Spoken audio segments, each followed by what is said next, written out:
Delhi liquor కేసులో ED charge షీట్లు కీలక అంశాలు పొందుపరిచింది. లిక్కర్ కేసులో కవితపై అభియోగాలు నమోదు చేసింది ఈడీ. 1100 కోట్ల నేరం జరిగిందని, 192 కోట్ల లాభాలను ఇండో స్పిరిట్స్ పొందిందని తెలిపింది. 100 కోట్ల ముడుపులు ఆమ్ ఆద్మీ పార్టీకి ఇచ్చారని ఈడీ వెల్లడించింది. కవిత డిజిటల్ ఆధారాలు ధ్వంసం చేశారని, 292 కోట్ల నేరంలో కవిత పాత్ర ఉందని అభియోగాలు మోపింది ఈడీ. ఇదే విషయంపై మరింత సమాచారాన్ని మా ప్రతినిధి గోపీకృష్ణ మనకు అందిస్తారు. Gopi, Delhi liquor policy money laundering case Kavitha పైన enforcement directorate supplementary charge sheet ను ఫైల్ చేయడం జరిగింది. ఈ సప్లిమెంటరీ ఛార్జ్ షీట్ లో అనేక కీలక అంశాలను ఇటు ఎన్ఫోర్స్మెంట్ డైరెక్టరేట్ పేర్కొనడం జరిగింది. ఇప్పటి వరకు ఈడీ కేసులో 18 మందిని అరెస్ట్ చేయడం జరిగింది. అలాగే అనేక మంది నిందితులను విచారించినట్లుగా కూడా ఎన్ఫోర్స్మెంట్ డైరెక్టరేట్ తెలిపింది. 49 మందిని ఇప్పటి వరకు విచారించినట్లుగా. అలాగే ఈ లిక్కర్ కేసులో A32 గా అక్యూజ్ నెంబర్ 32 గా ప్రస్తుతం టీఆర్ఎస్ ఎమ్మెల్సీ కవిత ఉన్నారు. A26 గా అరుణ్ పిల్లై, A7 గా శరత్ చంద్రారెడ్డి ఉండడం జరిగింది. సో ముఖ్యంగా ఇప్పటి వరకు సేకరించిన ఈ కేసు ఆధారాలకు సంబంధించి ముఖ్యంగా నిందితులు ఇచ్చిన స్టేట్మెంట్స్ అన్నింటినీ కూడా ఈ ఛార్జ్ షీట్ లో ప్రస్తావించడం జరిగింది. మాగుంట శ్రీనివాసరెడ్డి, మాగుంట రాఘవ, అలాగే శరత్ చంద్రారెడ్డి, అలాగే ఇటీవల మేక శ్రీశరణ్ ఎవరైతే కవిత కుటుంబ సభ్యుడిగా ఆరోపణలు ఎదుర్కొంటూ ఈడీ విచారణకు హాజరయ్యారో ఆయన స్టేట్మెంట్స్ వరకు కూడా ఎన్ఫోర్స్మెంట్ డైరెక్టరేట్ ఈ ఛార్జ్ షీట్ లో పొందుపరచడం జరిగింది. 1100 కోట్ల నేరం జరిగిందని, 292 కోట్ల వ్యవహారంలో ముఖ్యంగా కవిత పాత్ర ఉంది. 192 కోట్లు ఇండో స్పిరిట్స్ కంపెనీ లాభాలు పొందడం జరిగింది. సో ఆ ఇండో స్పిరిట్స్ కంపెనీలో కవితకు 33% వాటా ఉంది. కవిత బినామీగా అరుణ్ పిల్లై ఉన్నారు, ఆయన పనిచేశారు.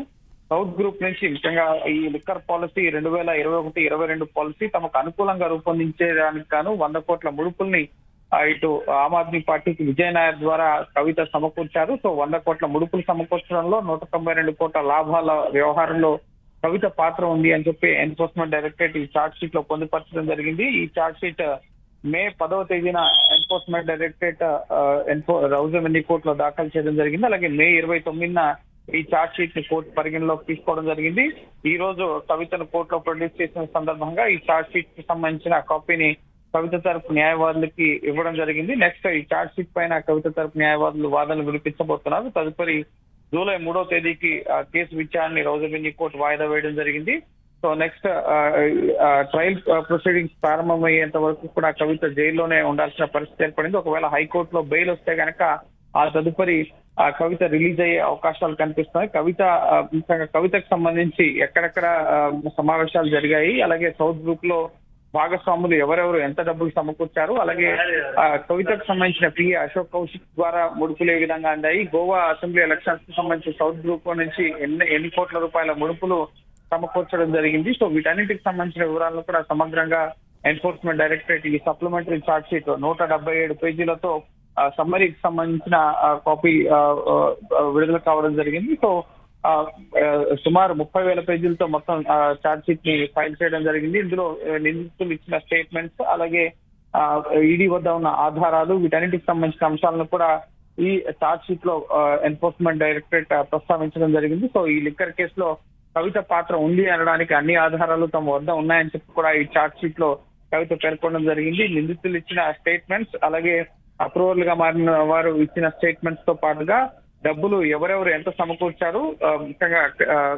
మాగుంట శ్రీనివాసరెడ్డి ఇటు ఢిల్లీ సీఎం కేజ్రీవాల్ ని కలవడానికి వెళ్ళినప్పుడు కవితను కలవమని చెప్పి శ్రీనివాసరెడ్డికి సూచించడం, మాగుంట శ్రీనివాసరెడ్డి కవితను కలిసినప్పుడు కేజ్రీవాల్ 100 కోట్లు అడిగారు. సో వాటిలో 50 కోట్లు మీరు సమకూర్చండి అని చెప్పి కవిత అడిగిన స్టేట్మెంట్స్ దగ్గర నుంచి మొత్తం వ్యవహారం అంతా కూడా ఈ ఛార్జ్ షీట్ లో ఎన్ఫోర్స్మెంట్ డైరెక్టరేట్ ప్రస్తావించడం జరిగింది. సో ఈ ఛార్జ్ షీట్ పైన తదుపరి కవిత తరపు న్యాయవాదులు ట్రయల్ కోర్టులో న్యాయ పోరాటం చేయబోతున్నారు. సో ఒకవేళ హైకోర్టులో బెయిల్ వస్తే కనుక ఇటు నెక్స్ట్ ముఖ్యంగా జూలైలో హైకోర్టులో బెయిల్ పిటిషన్ పైన తీర్పు రాబోతుంది. అలాగే జూన్ 7వ తేదీకి కవిత CBI కేసులో కవిత జ్యుడిషియల్ కస్టడీని జూన్ 7 వరకు కూడా కాచబెట్టిన రౌజవెన్యూ కోర్టు పొడిగించడం జరిగింది. జూన్ 7న CBI కూడా లిక్కర్ కేసులో అవినీతి కేసులో CBI దర్యాప్తు జరుపుతుంది.